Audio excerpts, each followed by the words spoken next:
Welcome to Dreams Inspire Reality Podcast with Tara Darnley, a podcast for creatives looking to turn their dreams into reality with practical strategic steps from everyday people and entrepreneurs who are living their best lives possible.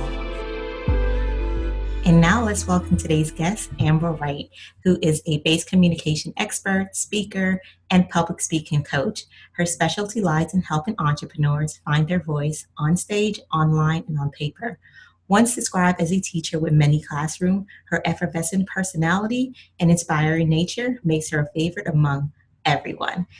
I just love Amber, and she's also an author.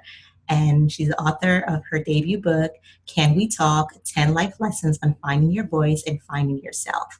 Guys, you're going to love this one. Are you ready, Amber? Of course. Okay, let's jump into it. First of all, you accomplished something amazing last year. And I want to touch on that because this was one of your dreams, and this show is all about dreams inspire reality. Tell me about, how is this your dream, and how did you get from, hey, a Facebook post to saying, guys, I'm going to write a book, to actually having your book on Amazon right now? I will start by saying it was a long process. In the introduction of the book, I talk about how I had wanted to do it for so long, but every time I sat down to write it, the words just wouldn't come. And I realized that I just hadn't lived enough yet, that the story that I was trying to tell wasn't fully complete. So I had to allow myself time to not let go of the dream, but just to live a little bit. So that way, when I did come back to it, I could say like, okay. And when I finally felt, like you said, with my Facebook post, it was December of 2015. And by that time I had the idea for years, a long time. I remember telling people, I'm going to write a book one day and all of this stuff. And I said, okay, this is it. I'm going to quit playing. 2016 is going to be the year, guys. I'm going to write this book. You have to hold me accountable. And so all my friends were like, yeah, we're going to hold you accountable. And I meant that. I really did. I didn't know anything about the process, exactly how it was supposed to go, but it was something that I felt like I felt it was time. So in 2016, I sat down and I fired up my laptop and I was like, okay. I love it. I had already worked on an outline here and there. So I kind of had an idea. I always knew that it was going to be a personal development book. I just was trying to really decide, okay, but what am I going to say? What do I want to share, and how is it going to help somebody else? I didn't want it to be just a sole collection of stories, because even though stories are inspiring, that I don't like it when people just tell me what they did and don't tell me how they did it. So that's why that's why I took the time to also include what I felt were those, like you said, those really basic tips and strategies that people can employ to get on their own journey of finding their voice and like speaking their truth. And I absolutely love that. I love that you said that, you had this goal or this dream in 2015, but it didn't come to life, until 2 years later. So can you explain to us like some of the steps? Like, I know everyone thinks it's so easy to write a book. Okay, I'm just going to sit down, I'm going to jot down my thoughts, and this book is just going to come to life. But I know there's much more work that goes into that. So can you just expound on that a little bit? Sure. So what my process was, or how it went down, is I used Google Drive to write my book, Google Docs specifically. Everyone can get that. You don't need all the fancy. $3.99. I like that. I chose to do that because it's internet based, as you know, it's cloud based. So I never had to worry about not saving my work, and I could access it anywhere. And I just wanted the convenience of having it. If my computer were to die or be thrown in the ocean, and I could still have access to my book. Not that anybody knows the ocean, but so I wrote it there. And then what I did was I started out with my outline, and I knew I wanted it to be 10 chapters. And once I decide, I'm a title first person. And it's funny because the title went through a bunch of iterations and a bunch of revisions by the end. But I started with having an idea of knowing what I wanted to talk about. And then I broke that down just like in brainstorming, you know how when you're brainstorming ideas, you come up with your list. That's how I came up with the list of things that I wanted to share. And then that list became a chapter list. And so I just wrote each chapter one by one. I And love that. it wasn't anything more scientific than that. It was just, if you really, you know, that whole idea behind if either you'll make a way or you'll make excuses. Got you. And so I made a way. And a lot of people are like, well, how did you do that? You have 2 kids and you had just had a baby and all this stuff. It's like, I know, but I really wanted to do it. So that meant some mornings I got up early. I ain't really about that 5 a.m. life. Like, I don't, you know, I'm not an early riser by nature, but I was committed to it. So some days, not every day, some days that meant I had to stay up early. Some days that meant I had to stay up late. Some days that meant I had to ignore my kids and leave them with my husband for the weekend. So that way I could just keep at it. And the days that I didn't feel like writing, I would still open up the file. And even if I only wrote a sentence, it helped me just stay in touch with the project. And it took me about a year. And then that's the crazy part about it. The book is not even that long. And it took me so long just to write those pages. Well, it was good. It was worth the wait. Oh, thank you. And I love what you said, Amber. Let's go back on what you said. Some of the key points that you did mention was that, and I would say that you set goals. You knew how many chapters you were going to have. So it wasn't like you just went in and said, hey, I'm going to write a book and that's it. Like you knew, okay, a book needs chapters. How many do I need? So something as simple and practical as setting goals, simple and saying, okay, I'm going to implement 2 hours of the day and I'm going to invest 2 hours of the day. You know, oftentimes we have these big lavish dreams and that's okay. But what are you doing to execute your dreams? And I love that you set that goal of saying, okay, at least I know right away I might not have the title of the book, but I know I need 10 chapters. So I think that was so good in really getting your dream to write your book and you know, executing it to where you're a established author now. I love that. So and if I may, let me share in its entirety how it actually got from Google to my hands. Oh, yes, for sure. Because that's a really important part. And, you know, so many times I think people want to convince you that like, oh, you know, it just came to life. But it break it down. It took a lot of time. It took money. I had to buy my ISBN number so that way the book can be sold. I had to pay for and for those that don't know, that's basically a barcode for a book. Yes, yeah. So there's all these like other things, but I can't tell the story of my book without acknowledging Julian B. Kiganda of JBK Design.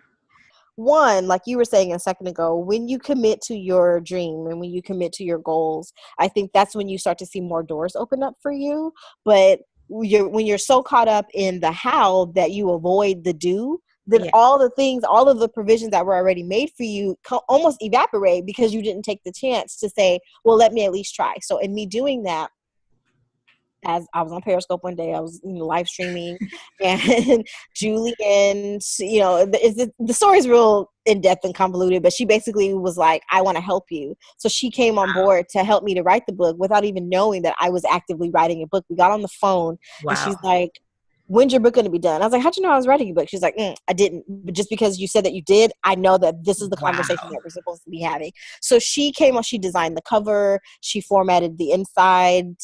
I would not have published this book without her. Yeah. And that, like I said, the two facets of that story is by me, though, committing in my heart and being willing to do the work, provision was made. And this one person came and walked me through that entire process. And she had so much information and so much knowledge to share with me on how to make this happen and to get it. Obviously, she didn't do it all for me. Obviously, I had to still do the work. Of course. But it's beautiful. The covers she designed, like everything, it just came together amazingly. And I'm really proud of it. And so that was the second part of the process. Like after I went from there, then you got to get it formatted. And but Amazon Create Space is what I use to actually print it. Got it. Yeah. I love that. And I'm going to touch on live stream in a minute because that's how I actually met Amber virtually through her live stream videos on Periscope. So I love that, shows the power that live stream video and, you know, being present, the opportunities that it could bring to you. Maybe if you're like Amber and you have that book idea, but you don't know how to push forward, you have to let people know what you're going through. No one's going to help you if they don't know your needs and your wants. So you have to voice it out there. And that leads us into what Amber does. She's a communication expert. And she does a fantastic job. And I'll just share a little bit of praise with, about Amber and how I met Amber. I normally watch a lot of live stream videos because there's tons of resource out there. And so I just kept seeing this girl like show up, show out every day.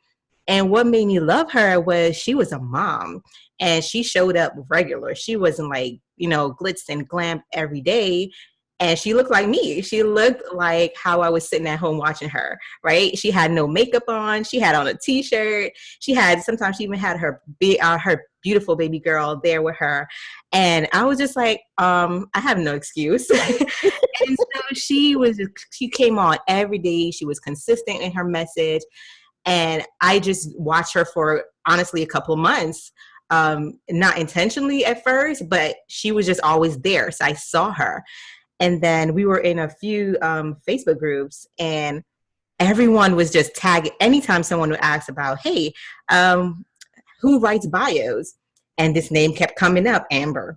Everyone was tagging Amber. It was so bad, I started tagging Amber, and I didn't even hire Amber yet, right? So that just goes to show the level of power social media has. Yeah. And so when I was ready, beginning of last year, we decided, we wanted to revamp our website and we wanted to be like official.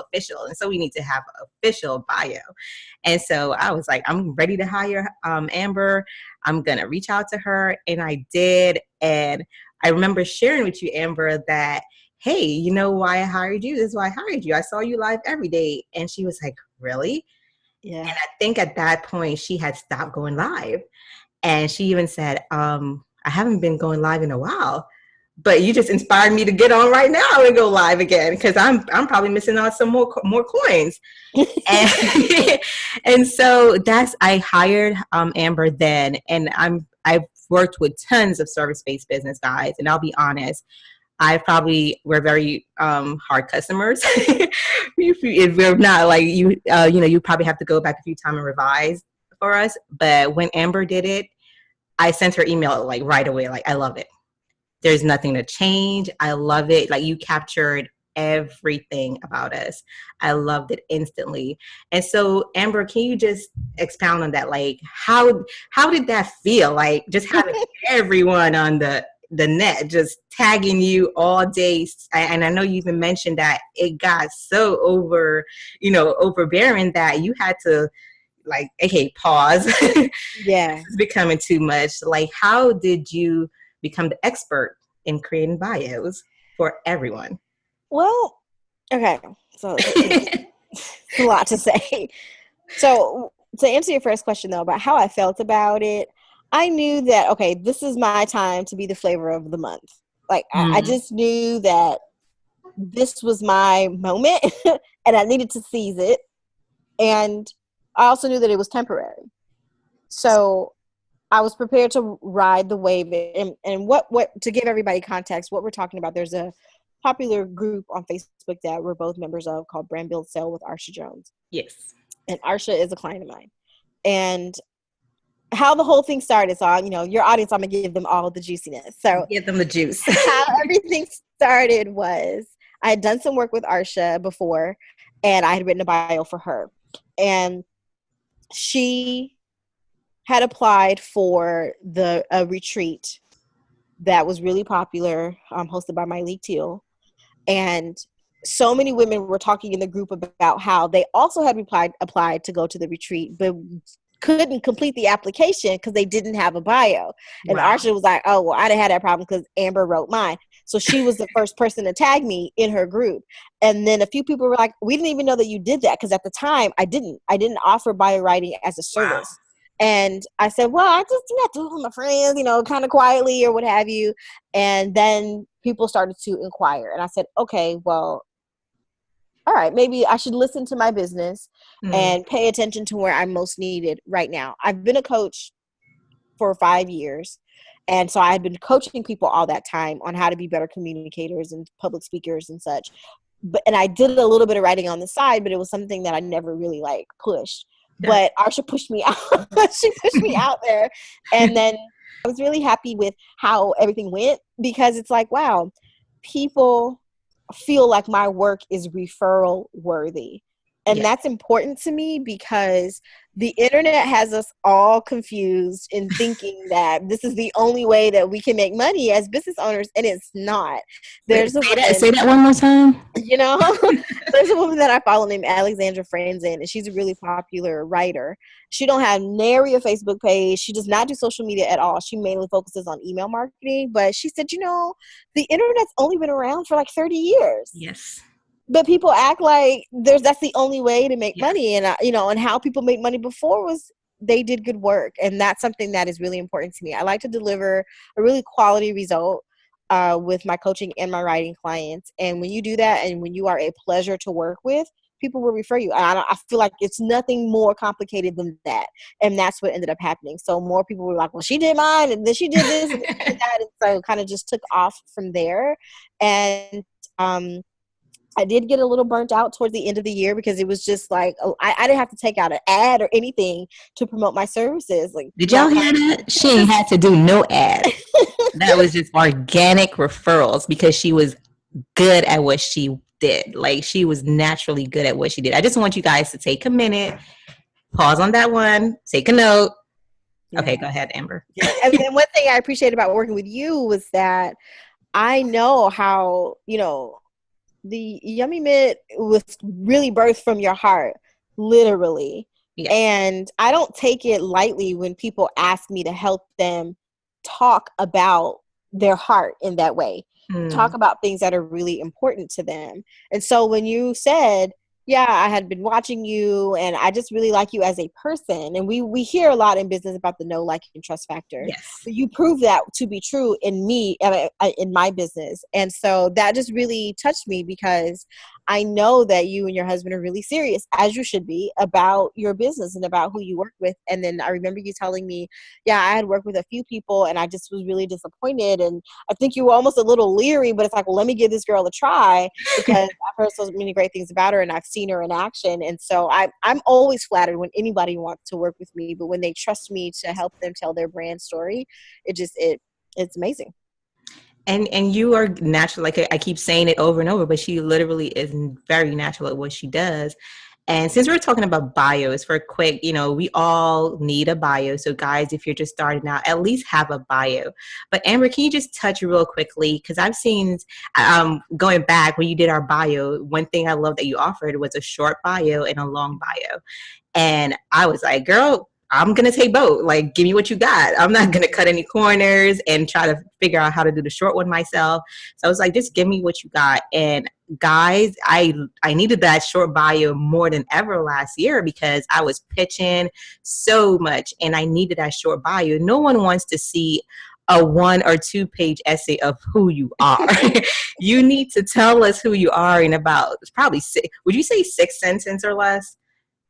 Or even less. I go by words, so 200 words or less. 200 words or less, which is about that. A couple paragraphs, yeah. Yeah, so it's like, don't send like 3 paragraphs about yourself. Ain't no one, I'm not going to read that. No one's going to read that.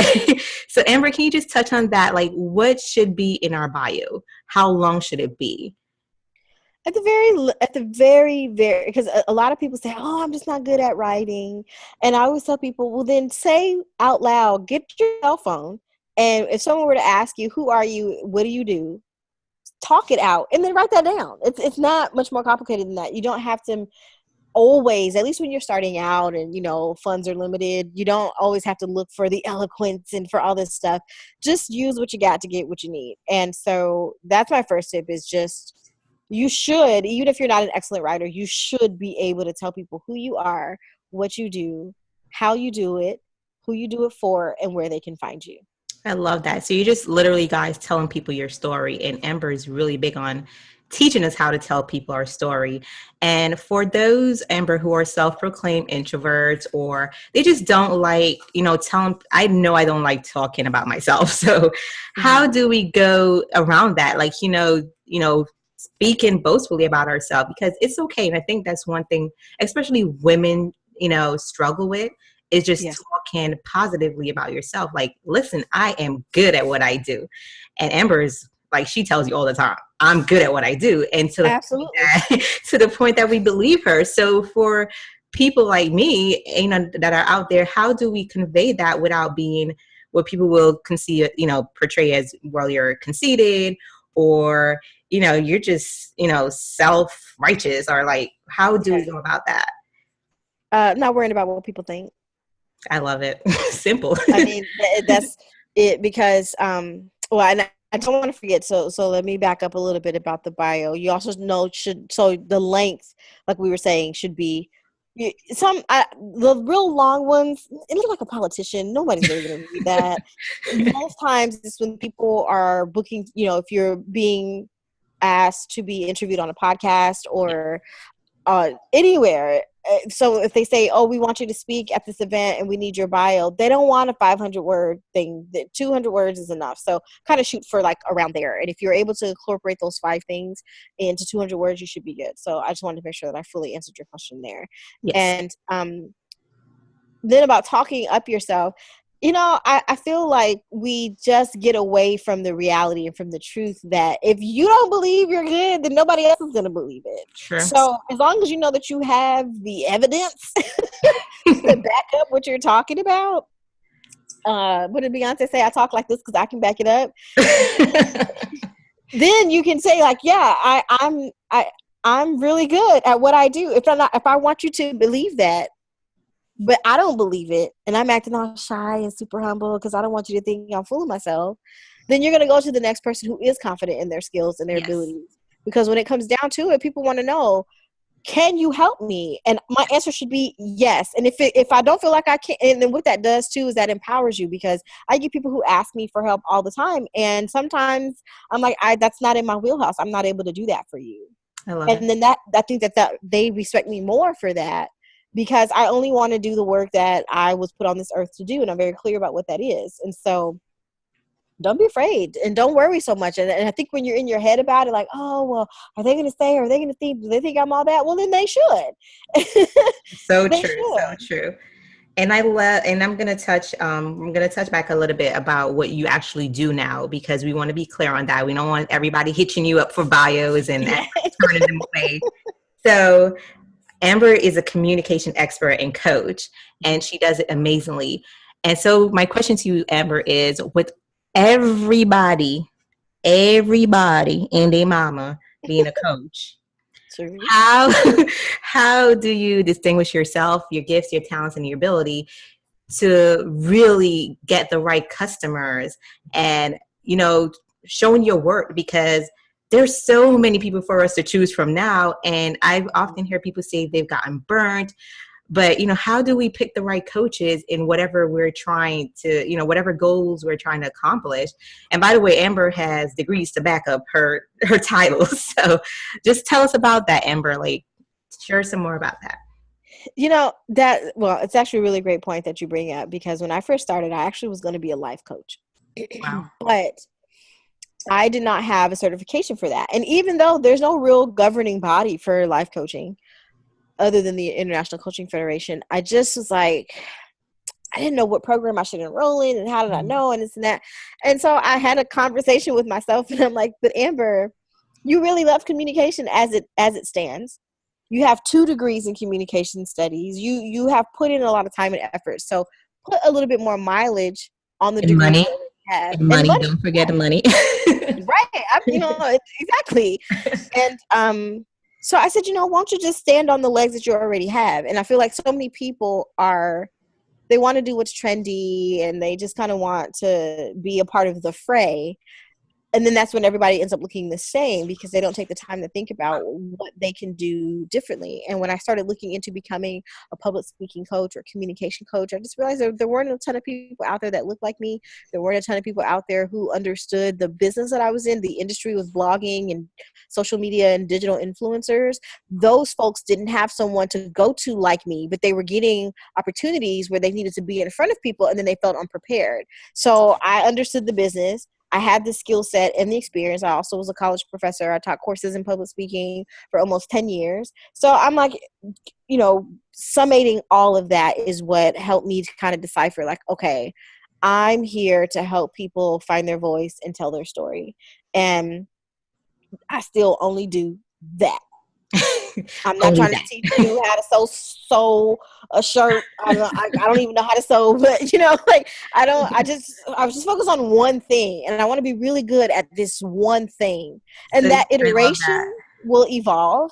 How I do that one thing, the iterations of that will change. So I'm confident in my skills and in my abilities, and I only operate from those skills and abilities in my business. I love that. And I think even when we hired you, you were very clear on what you do.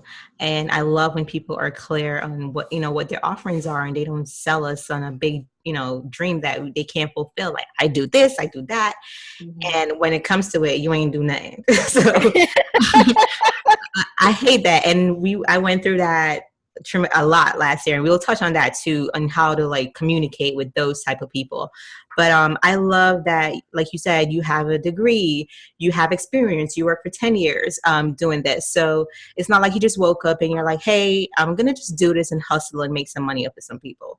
Like, I love that you actually love what you do, and you've seen the success with your clients. And she's not just working with regular people like us guys. She's worked with some people that we all know, and you could check out her website to just, look at her credentials. And I think that goes into Amber just being a likable person and using her credibility to bring sales. And she does that amazingly and effortlessly. So I'm going to go through some notes, Amber, that I read in your book that I just wanted to touch on real quick, like just so like you could just do one sentence, like, expound on that. But some of the things that stuck out to me that I think our audience will love. Like one line you said, some people don't have enough self-love to even have dreams and hope for a better life. Mm-hmm. That's not even deep. That's deep. Like, when I read that, like, I had to stop. I had to reflect. And that's why I said, like, I wasn't like joking, like, you have to like read it, pause, reflect. So just tell us, like, expound on that one sentence right there. What that means to me, and where I came from with that is, I always feel like nobody other than Jesus himself can love me more than me, or should love me more than I love myself. Because when I love myself and I come and everything that I do is from that place of love and care and nurturing, then I feel like, yeah, I do deserve to have the desires of my heart, and I do deserve to have my dreams come to pass. And I'm willing to do the work required to see that happen. But if you don't love yourself and treat yourself with that or come from that kind of place, then you'll let life happen to you instead of you living your life. And that's kind of where I came from with that. I love it. And then another one, when I found my voice and learned how to use it, everything changed for me. Mm-hmm. Everything changed for me. Yeah. And for your listeners, if you haven't already mentioned it, the name of the book is called Can We Talk? 10 Life Lessons on Finding Your Voice and Finding Yourself. And it's about that journey for me, on what that meant and what that looked like. And to condense it, to find your voice means to discover what your personal truth is and to speak that truth and stand in it. And everything really did change for me in my life when I learned how to take my voice off of mute and say, I'm not okay with how this is happening, or just requiring different things of different people and asking for my boundaries to be respected and acknowledged, asking for what I wanted, asking for help. All of those things to me represent another way to use your voice. And then the way I navigated the world really did change once I learned how to do that. And some people go their whole lives completely with their voices completely on mute, because they never understand what that means to speak up and say, hey, this is what I want, and now I'm going to go after it. I love that. And another line, the life of your dreams won't happen on its own. You first need the courage to dream it, then find a way to make it happen. I mean, did you write your book thinking about my podcast, girl? That was just like, that was so fantastic because it will never happen on its own. And I think so often we just leave our dreams there, just dreaming. We just leave them there. Like they're just dreams and we're still dreaming them. But like, what actions are we taking? So I love that.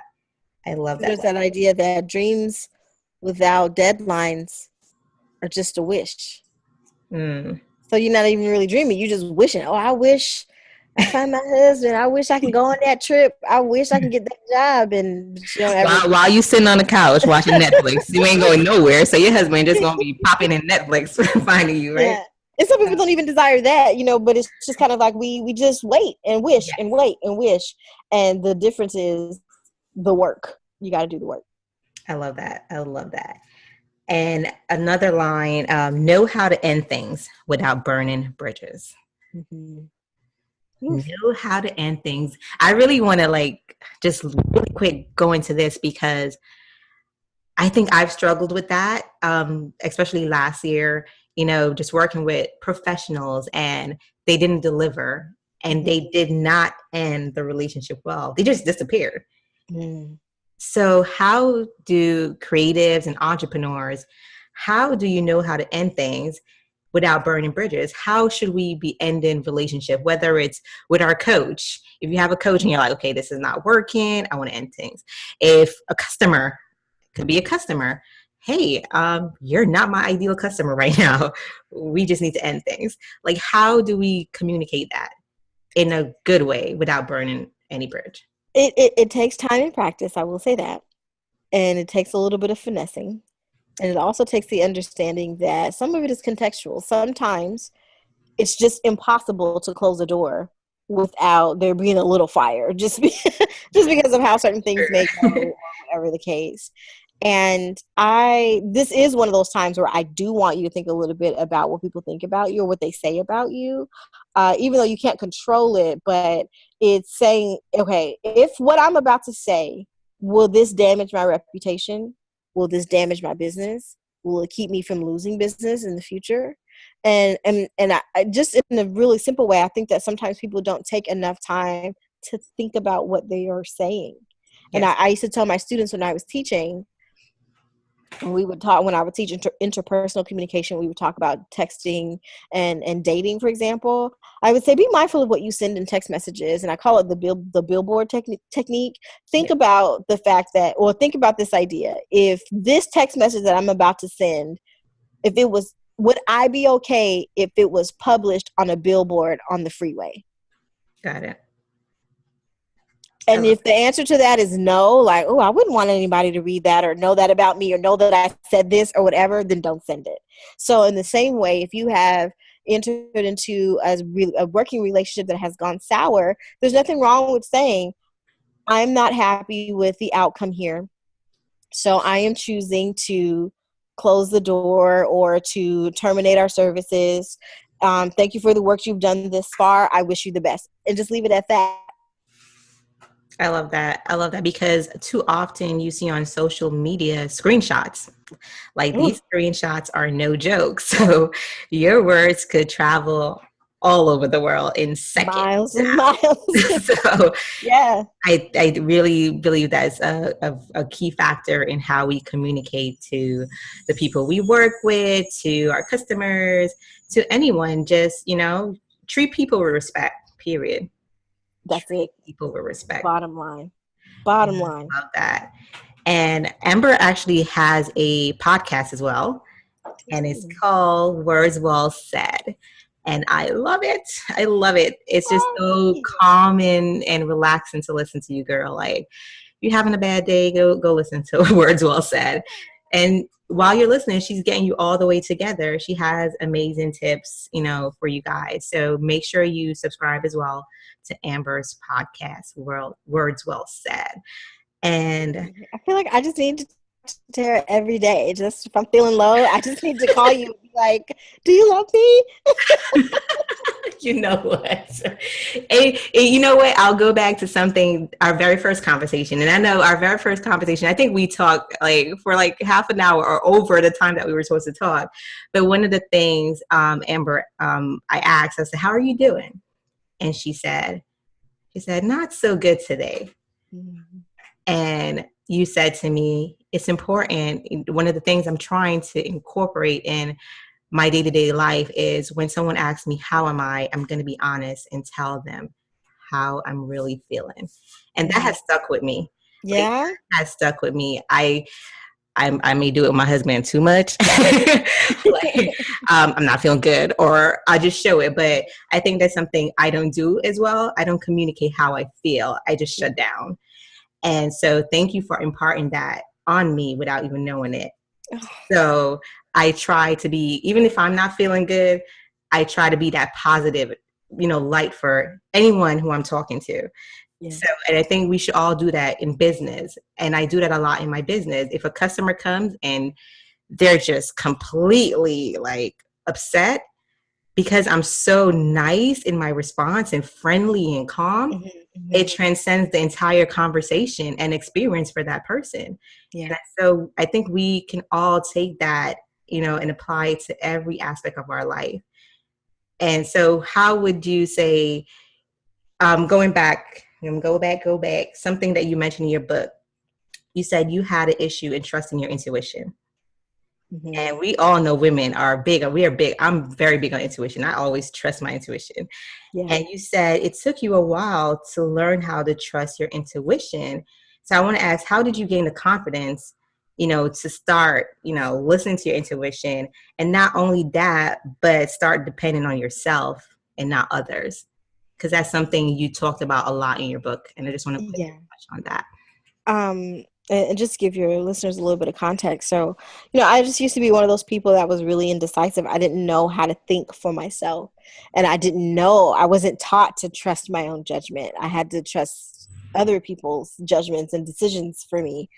And I realized that, and I write about this in the book, when a friend said, why do you always tell people your business? Because I would ask 8 people what they thought. So what do you think about this? Should I do this? What do you think about that? And it's kind of like, girl, you're looking for somebody to tell you what to do, but you're grown. Like, no one's going to do that. You have to do this for yourself. You need to trust yourself, and whatever is on your heart and whatever your gut is telling you, start there. Listen to that and do what you want to do, because someone's going to have something to say regardless, whether you do what you want to do or not. People are going to have commentary. So learning to, again, let go of other people's opinions and then operating from that place of self, this is what is on my heart to really do, and just honor that. A really simple example was, I remember I had a birthday party in my early 20s, and I wanted to go to this certain restaurant in this certain place, but then my friends were like, we can't afford that, and we don't want to go, and it's too far. So I ended up having it at another restaurant. It was TGI Fridays, and I was like, I don't want to go here. and so I sat there, and I wasn't happy, and it was my birthday. Wow. Because I was so worried about what other people wanted to do, when I should have said. So after that year, that following year, I'm like, this is what I'm doing for my birthday. I would love for you to come and participate. I understand if you cannot. So that way, it's not about other people and what they want to do. Either y'all coming or you not. Like, either way, I'm good, and I'm going to do what I want to do. And so kind of just, operating from that place. And then even with talking about how I'm doing, and the reason for that is because I was the kind of person that wasn't really doing well. And to save other people's feelings or not allowing them to see me be vulnerable, I was doing myself a greater disservice. And then when I really did, when, the stuff hit the fan and I really did fall apart, the people in my life didn't really know what to do with that, because they're like, but Amber, you're always so happy and you're so like, and I need you. You're my sunshine. Like, why are you not okay? Like, hurry up and be okay. And I'm like, I can't be okay for you. I have to be okay for me. So by answering honestly when people ask me how I'm doing, it gives me a chance to really check in with myself, because sometimes we don't do that until somebody asks. And you don't have to be like, oh, my knee is bad and my mama died and like all this stuff. But you can, you don't have to tell your business, but you can just say, today. And there's a whole podcast episode about that. Today, I'm not doing my best, but I'm trying my best. And you let that be enough. I love that. And I think that also ties into self-care. Mm-hmm. Because oftentimes we don't take the time to reflect on how we're feeling, to express those feelings to the ones that we love. And we just assume everyone around us should know how we feel. And that's just not the case, because they honestly don't. And so I love that you said that, Amber. So thanks for touching on that. And then we're going to go into our quick fun round. So it's going to be like a freestyle fun round. So since you're the expert coach and communicator, we're going to do a quick fun round where what I'll be doing is I'll be asking Amber some quick scenario questions, and she's going to let us know how she would answer that if she was in our position. So the first one, Amber did not prepare for this, so this is going to be not at all. I know she's like, wait, what is this? So I like this. It's the reality of everything. So, Amber, you just quit your job because you won the lotto. And your boss was one bad, horrible, the boss from hell. Okay. How do you let that boss know that you quit because you are now a millionaire? Oh, God. I would... Communication, guys, watch it. Listen. How would I let my horrible boss know that I'm quitting? The kind of person that I'm not really spiteful, so I would just do something crazy like buy everybody lunch and be like, it's on me, and then just leave. Like, yeah, I wouldn't. She's too nice. I mean, because going out in a blaze of glory with my middle finger up, it's kind of like, yeah, you already know that you ain't right. True. You already know that. And that person probably won't even they probably won't even care. Right. And that's the other thing too. Sometimes we think that people are, my mom would say, ain't nobody studying you. Like, right. Okay. What would you do? This one recently happened to me. This is a fun one. So, we work from home. So you're on the phone and you're about to close this major deal, right? Major deal. You've been waiting for this deal your entire career. And you're about to close it, and then you hear the toilet flushes because the toddler decides she got to use the toilet. What do you do? Because on the other end of the phone, there's an awkward silence. How do you switch that conversation and continue to close that deal? I would say, because I like to use humor, I'd say my kid was so excited about this deal, she couldn't hold it, and she had to go to the bathroom. That's very good. I love that. You know what I did? What did you do? I hung up the phone. No, you didn't. I so did. I hung up the phone and they called right back, and I was like, oh, the phone dropped. Sorry. That's the real behind the scenes, guys. Okay. You come home and your husband cooks the most amazing meal for you, except it's something you hate. How do you communicate that? Or do you just suck it up and eat up the food? Oh, that's a tough one. You got 2 seconds, girl. Come on, no thinking. Sorry. Okay, so I would eat to honor the effort. I would. Honey, are you listening to this? I hope my husband is listening to this podcast today. Reward what you want repeated. I love that. Reward what you want repeated. I saw that on Instagram. I don't know who said it, but so it's not mine. But reward what you want repeated. So I want him to feel like. Well, my husband's an excellent cook. That's why it was hard for me, because I'm like, well, he makes everything so good. But if it was something I didn't really like he made this spinach dish I didn't really care for, but I ate it. But I said, wasn't my favorite. But thank you for making the effort.